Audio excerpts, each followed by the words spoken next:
पाला चनार के गांव में इनायत हुसैन तूरी नाम का एक शख्स रहता था जो अपनी चालाकियों और बेहयाई के लिए मशहूर था।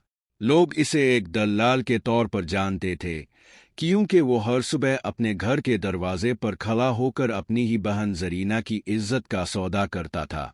गांव वाले इसके किरदार से वाकिफ थे, मगर किसी में इतनी हिम्मत नहीं थी कि इसके खिलाफ खड़े हो सके। जरीना, जो इनायत हुसैन की बहन थी, उन सब चीज़ों से शदीद परेशान थी। वो अपनी जिंदगी में सुकून और इज्जत चाहती थी, मगर अपने भाई के अमाल की वजह से वो हर वक्त जिल्लत का सामना करती।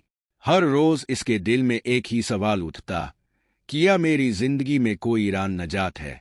एक दिन जरीना ने हिम्मत की और फैसला किया कि वो इस जिल्लत भरी जिंदगी को छोड़कर चली जाएगी। रात के अंधेरे में वो अपने आंसू पोंछते हुए खामोशी से अपना घर छोड़कर सदे बाजार की तरफ निकल गई। सदे बाजार के रास्ते में वो हाजी इरशाद नामी एक शख्स से मिली जो अपने अखलाक और मददगार तबीयत के लिए मशहूर था। हाजी इरशाद ने जरीना की हालत देखी तो सब कुछ समझ गया। इसने जरीना को तसल्ली दी और इसे इज्जत के साथ अपनी हिफाजत में ले लिया। गांव में ये खबर जंगल की आग की तरह फैल गई कि इनायत हुसैन की बहन इसके जुल्म से तंग आकर भाग गई है। इनायत हुसैन, जो अपनी दल्लाली पर नाज करता था, अब गांव में शर्मिंदगी का सामना करने लगा।